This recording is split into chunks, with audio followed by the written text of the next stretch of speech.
I'm Laura Ullrich, your host with another episode of This Week in Santa Clarita. Today we're going to get started by talking with Mike, the founder and executive director of the Children's Art Foundation out at the Santa Clarita Activities Center, and we're going to take a look at the new mural that the foundation just contributed. Today we're here with Mark from the Special Children's Art Foundation. He is the executive director. How are you doing today, Mark? I'm doing really good, thank you. So you're going to be telling us about this mural behind you. Yes, this mural is entitled Together in Fun and Fitness.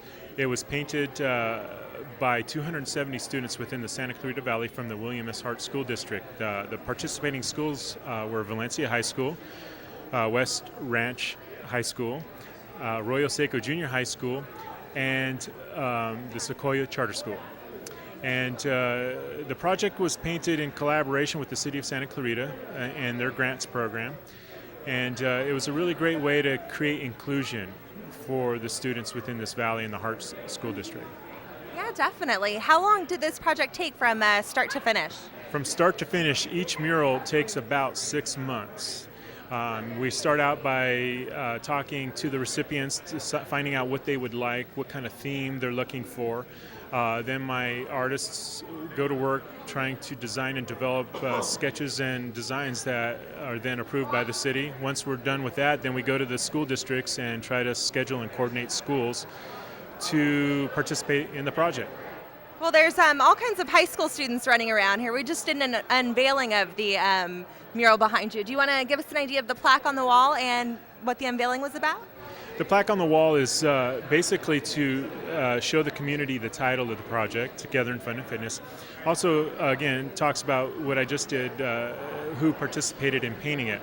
Also, it's the sponsors that are on there that have helped support the mural project, the Weingart Foundation, the David Geffen Foundation, Target, the community, California Community Foundation, and the Randall McEnany Company, Vista Paints, and another company by the name of GP Color. Those are all the sponsors that support the project, and we couldn't do it without their help. So will you give us an idea what the Special Children's Art Foundation has done here in the city of Santa Clarita in the past?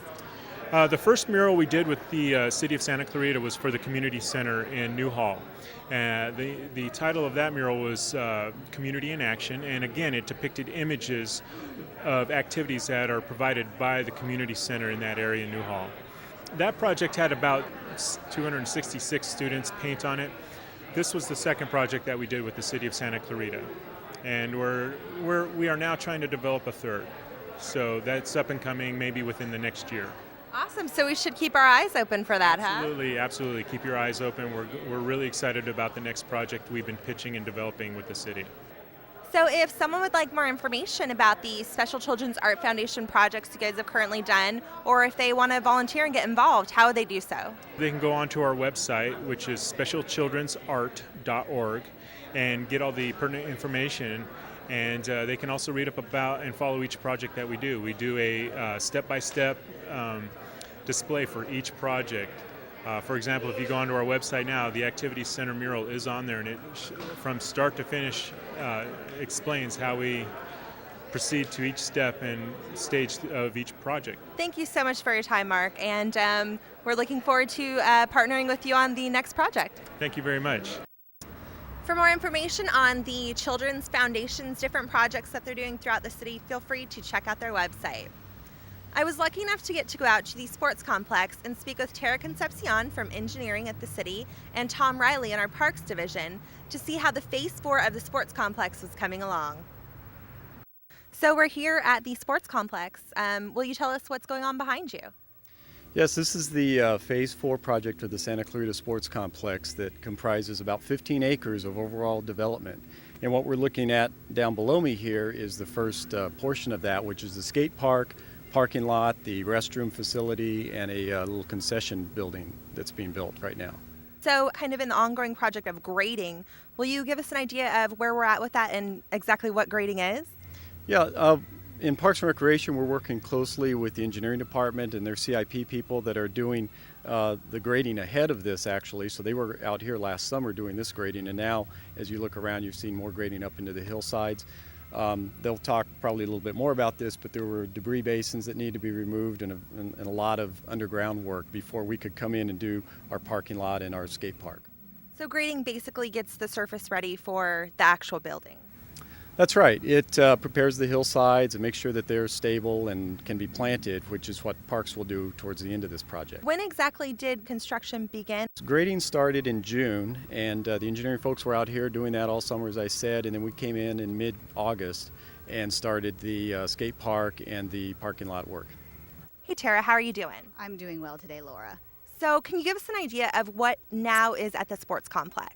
Right now we already have at the sports complex a gymnasium about 20,000 square feet, and then we have an activity center right beside it, and we have the lovely aquatic center and an existing 10,000 square foot skate park.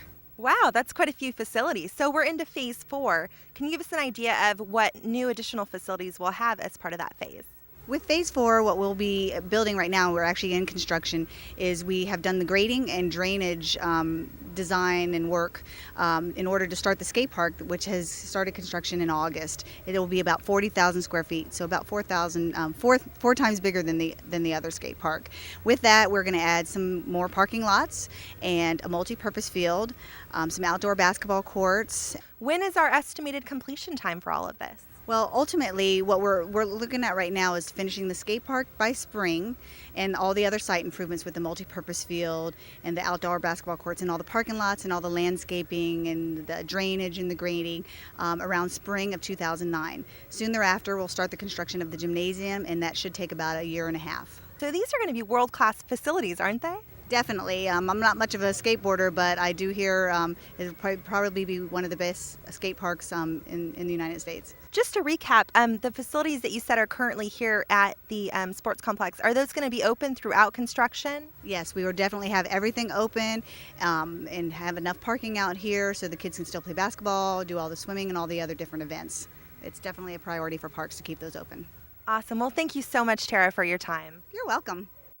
Now we're going to go talk with Jason Smisko and Ben Jarvis from the City Planning Divisions about the OVOV meetings that are taking place throughout the month of November. We have 4 workshops coming up. The first workshop for One Valley, One Vision will be on November 6th at the Activity Center starting at 5 p.m. Awesome. So OVOV, could you tell us more about that? I know it's One Valley, One Vision, but I'm sure there's a lot more to know than that. There's quite a bit, actually. One Valley, One Vision is the city and county general plan update for the Santa Clarita Valley. All cities in the state of California must have a general plan, and that's the roadmap, the constitution, if you will, that guides the development of a city over time. Here in Santa Clarita, we're a little bit different from most other cities because not only do we have our city, but we also have the unincorporated portions of Los Angeles County that surround our city.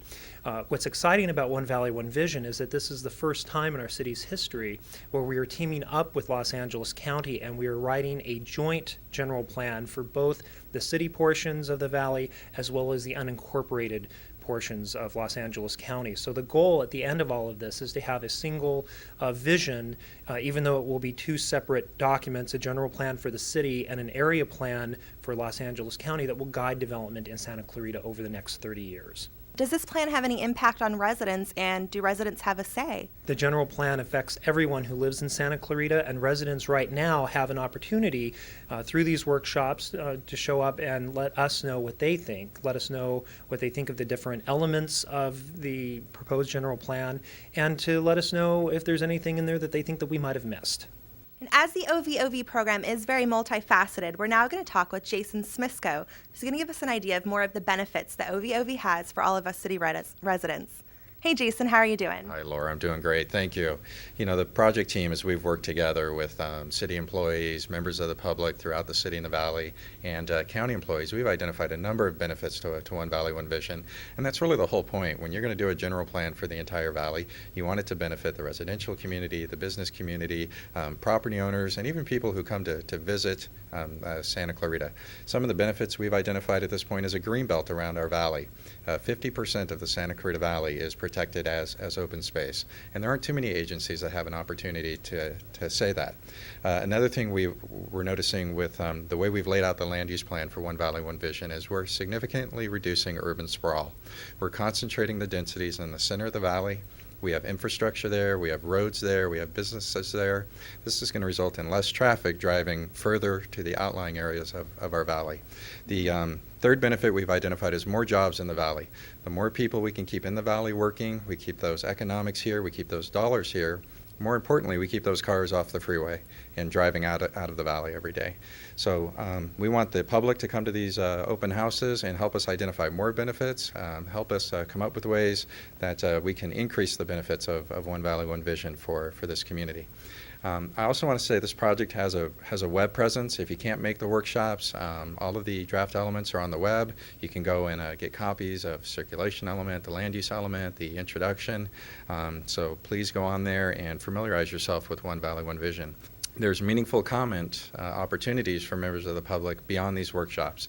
The draft environmental impact report will be released for this project after the first of the year. That's going to have a 60-day comment period. People can evaluate the impacts of One Valley, One Vision and give us comments on the project and do everything they can to help us make this a great project for our valley. A lot can happen before you get to your bus stop, so let the City of Santa Clarita's Transit Division keep you informed of those urgent changes through UText, a text messaging service that sends a text alert to your mobile phone when there are unforeseen changes to your commuter route. Subscribing to UText is simple. Send a keyword text message to 41411 and select the commuter route you want and receive text alerts. Keyword options include all of Santa Clarita's commuter routes.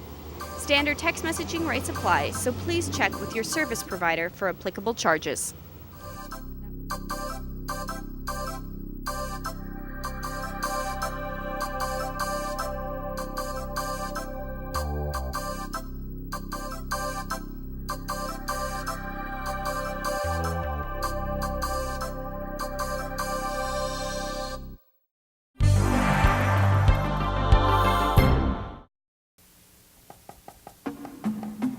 I've smoked bud since I was a little kid. The night before, I went to a rave and I was fried.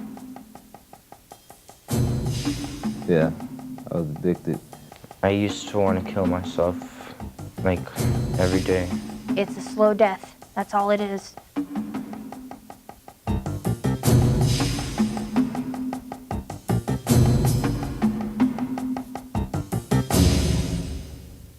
Every trip, every time.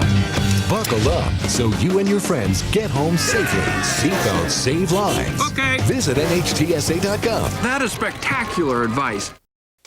This is a special birthday for Jimmy because after waiting 3 years in foster care, he was adopted. But he's lucky. Thousands of kids, some older, some with brothers and sisters, still wait for the love and protection of a family. If you have room in your home and your heart, think about adopting. You'll end up enriching a lot of lives, especially yours. Come on, it's time for cake. It could be the most rewarding thing you'll ever do. Did you know the first gold in California was discovered right here in the Santa Clarita Valley, long before Sutter's Mill? Did you know our valley was the birthplace of the California oil industry? Did you know that when Los Angeles joined the rest of the country by rail, the tracks came together in Santa Clarita? You might know we're a popular location for filming, but did you know we always have been? Learn all about Santa Clarita's fascinating history at scvhistory.com or visit the Saugus Train Station Museum in Old Town Newhall, weekends 1 to 4.